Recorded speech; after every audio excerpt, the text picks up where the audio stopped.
Gloire à Dieu. Amen. Ouvrons nos Bibles, s'il vous plaît, dans le livre de Ézéchiel, chapitre 37. Ézéchiel 37. Amen. Amen. Gloire à Dieu. Nous allons lire les 5 premiers versets. Ézéchiel 37, verset 1 au verset 5. C'est le prophète Ézéchiel qui parle ici. Amen. J'attends que vous puissiez trouver le texte. Ézéchiel 37 à partir du verset 1. Ézéchiel dit: la main de l'Éternel fut sur moi, et l'Éternel me transporta en esprit et me déposa dans le milieu d'une vallée remplie d'ossements. Il me fit passer auprès d'eux tout autour, et voici, ils étaient fort nombreux à la surface de la vallée, et ils étaient complètement secs. Il me dit: fils de l'homme, ces eaux pourront-ils revivre? Je répondis: Seigneur éternel, tu le sais. Il me dit: prophétise sur ces eaux et dis-leur: ossements desséchés, écoutez la parole de l'Éternel. Ainsi parle le Seigneur l'Éternel à ces eaux. Voici, je vais faire entrer en vous un esprit et vous vivrez. Amen. Amen. Oh, n'est-ce pas merveilleuse comme parole? Amen. Amen. Cette parole, elle est merveilleuse, n'est-ce pas? Amen. C'est Ézéchiel qui nous transmet cette parole de la part de l'Éternel. La Bible dit que la main de l'Éternel fut sur cet homme. La main de l'Éternel fut sur Ézéchiel. Et l'Esprit de l'Éternel le transporta et l'amena dans un endroit de désespoir. L'Esprit de l'Éternel transporte un homme et le conduit dans un endroit de chaos, un endroit de mort, un endroit où il n'y a plus de vie, et pire, un endroit où il n'y a même plus de traces de chair ni de nerfs. Il n'y avait que des ossements desséchés. Ces os étaient secs, et Dieu va demander à Ézéchiel: ces os pourront-ils revivre? Ces ossements desséchés, pourront-ils revivre? Quelle était la réponse d'Ézéchiel? Il dit: Seigneur éternel, tu le sais.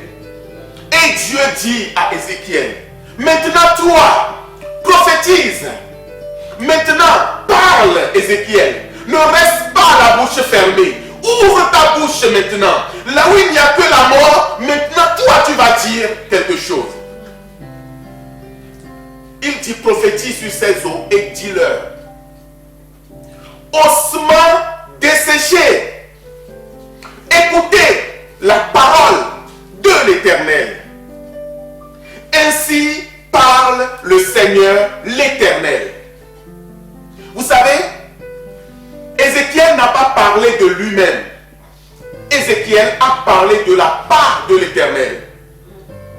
Et pour parler, Ézéchiel n'est pas venu dire: ossements desséchés, je vous ordonne. Moi je vous dis non, non, non, non, non. Il dit: ainsi parle, pas moi, l'Éternel. Amen. Amen. Ce matin, j'ai beaucoup réfléchi cette nuit.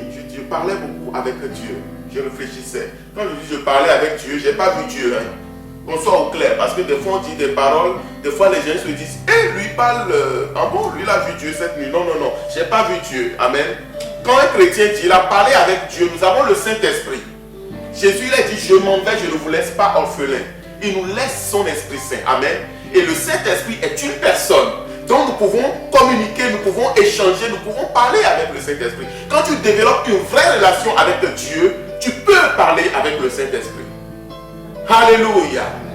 Donc dans mes échanges avec le Seigneur, le premier point que j'ai noté, je vais essayer d'aller un peu vite ce matin. Le premier point que j'ai noté, c'est que Dieu a associé un homme à ses préoccupations. Ézéchiel, Dieu l'a associé à ses problèmes.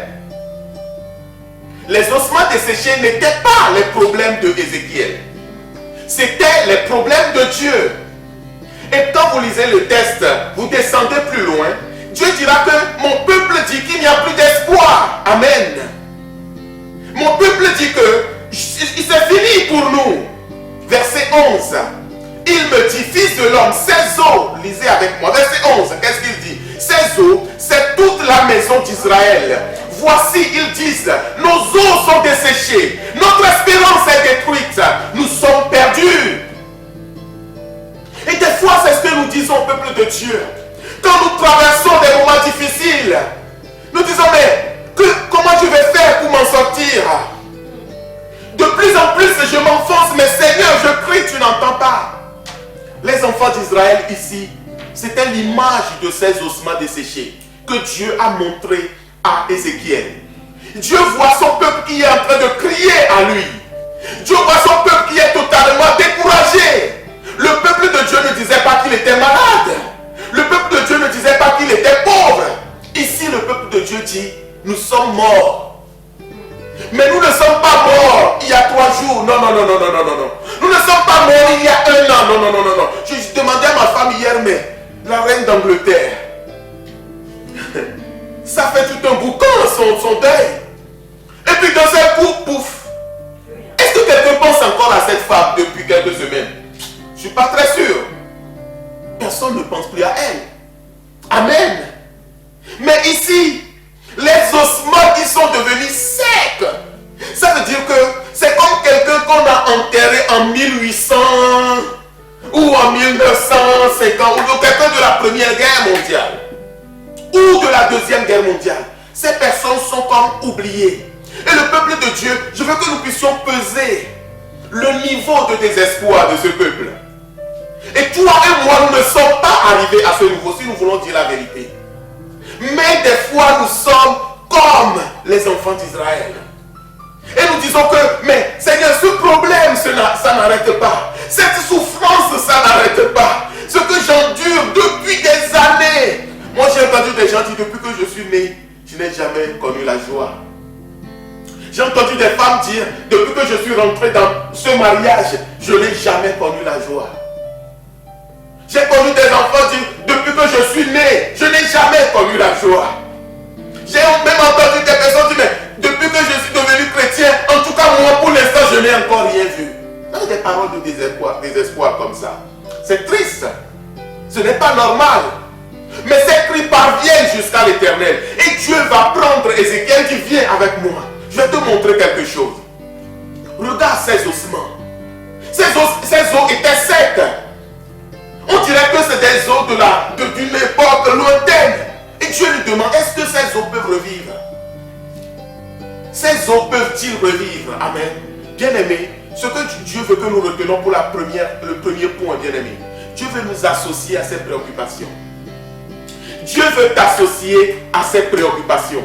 Vous savez, Dieu nous aime. Hein? Amen. Oh oui, Dieu nous aime. Alléluia. Bien-aimés, Dieu nous aime.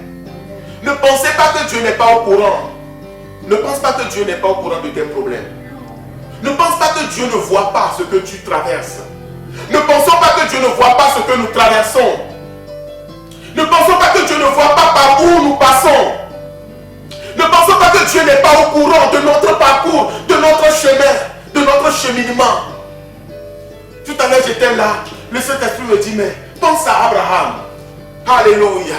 Un jour, vous direz aux gens que le pasteur Jacob, lui, son modèle dans la Bible, c'est Abraham. Abraham était là, Abraham disait, mais je suis vieux. Tu m'as fait sortir de la maison de mon père, je t'ai fait confiance. J'ai marché avec toi. Et voici, c'est un de mes serviteurs qui va être mon héritier. Vous savez, à l'époque, c'était des esclaves. C'est un esclave qui va hériter tout ce que j'ai. Abraham ne pouvait pas imaginer ce que Dieu a prévu pour lui. Pour Abraham, les ossements sont secs, trop secs, pour reprendre vie. Mais Dieu dit à Ézéchiel, ces eaux, est-ce qu'ils peuvent revivre? Peuple de Dieu, ce matin, je veux que Dieu puisse mettre la foi dans notre cœur. Dieu puisse nous aider à arriver au niveau où nous aussi nous pouvons dire, Seigneur, tu le sais. Seigneur, ce que je vis, ce que je traverse, si ça va, Dieu demande, est-ce que ton problème peut changer? Tu dis, Seigneur, toi, tu le sais. Seigneur, cette personne qui est malade, est-ce qu'elle peut guérir? Seigneur, tu le sais. Seigneur, notre église, nous transportons notre chair de maison en maison. Seigneur, est-ce qu'un jour nous pouvons avoir un endroit à nous? Seigneur, tu le sais. Seigneur, le territoire est difficile, le territoire est jonché de cailloux, de pierres, d'épines. Est-ce que nous pouvons conquérir ce territoire?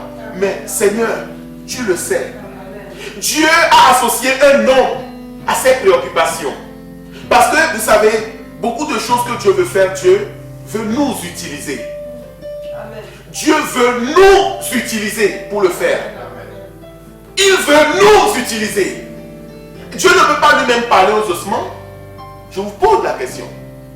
Ces ossements desséchés, ces problèmes que Dieu voit. Dieu dit que mon peuple, il est en train de dire que nos ossements sont desséchés. Notre espérance est détruite. Nous sommes perdus. Dieu lui-même ne peut-il pas parler? Mais Dieu va prendre un nom. Il dit, Ézéchiel, regarde les problèmes avec moi.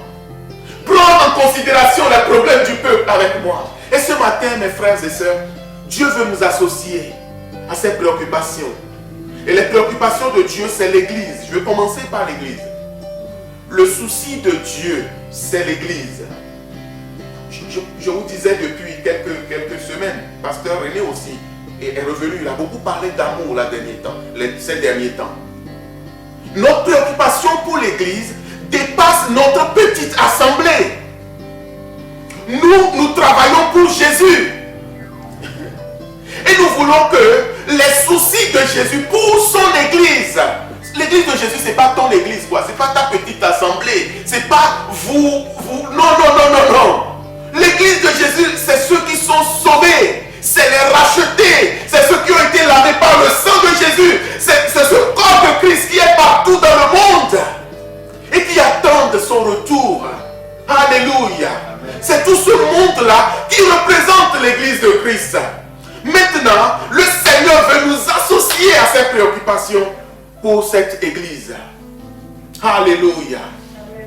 Et si nous n'avons pas, bien-aimés, nous n'avons pas la préoccupation. Si nous ne recevons pas cette préoccupation, bien-aimés, nous ne pouvons pas prier selon ce que le Seigneur désire. Amen. Nous ne prierons pas comme Dieu lui-même veut que nous puissions prier. Alléluia.